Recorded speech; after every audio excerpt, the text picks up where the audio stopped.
say fat chance. Of course, that wouldn't happen in real life. But let me ask you, if he went to court, to the judge, and he paid my ticket, would the justice of the law be sustained? Yes, because the fine is what? Paid. But at the same time, would mercy be shown? Yes, because he paid the fine so that I did not have to what? So that I did not have to pay it. That's exactly what happened with Jesus. You see, we all should die. We all should be punished with the sentence of death. But Jesus paid the death that we should suffer.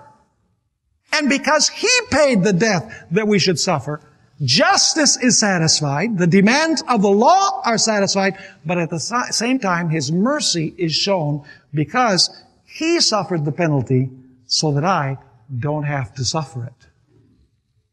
You all know the verse that we have, the most famous verse in the Bible, John 3 and verse 16, where it says, "For God so loved the world that He gave His only begotten Son."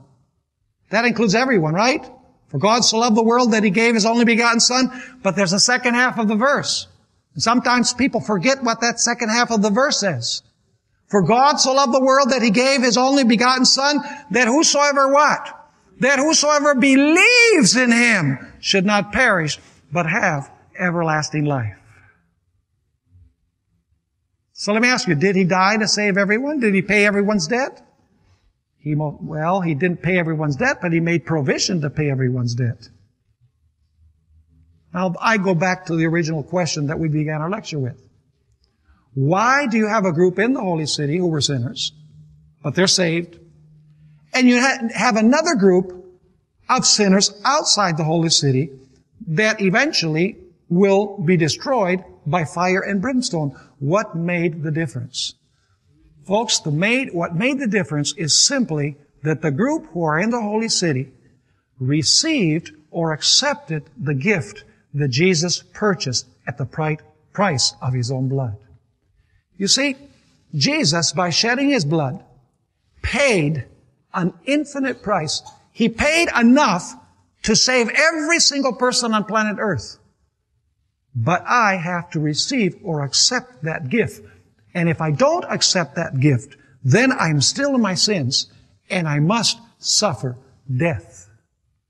So we get back to those individuals who are outside the Holy City who are going to finally suffer the ultimate punishment of the wrath of God. Why are they going to suffer this punishment?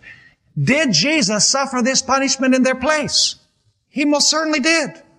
He suffered the wrath of God. He paid the penalty of their sin. But what did they do? They refused to accept the payment that Jesus made. I want to go to Revelation chapter 20 and verses 7 through 9. Revelation chapter 20, verses 7 through 9. This is speaking about after the millennium when the wicked are gathered around the holy city, the New Jerusalem.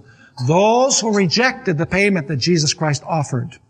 It says in verse 7, "Now when the 1,000 years have expired, Satan will be released from his prison and will go out to deceive the nations which are in the four corners of the earth, Gog and Magog, to gather them together to battle, whose number is as the sand of the sea.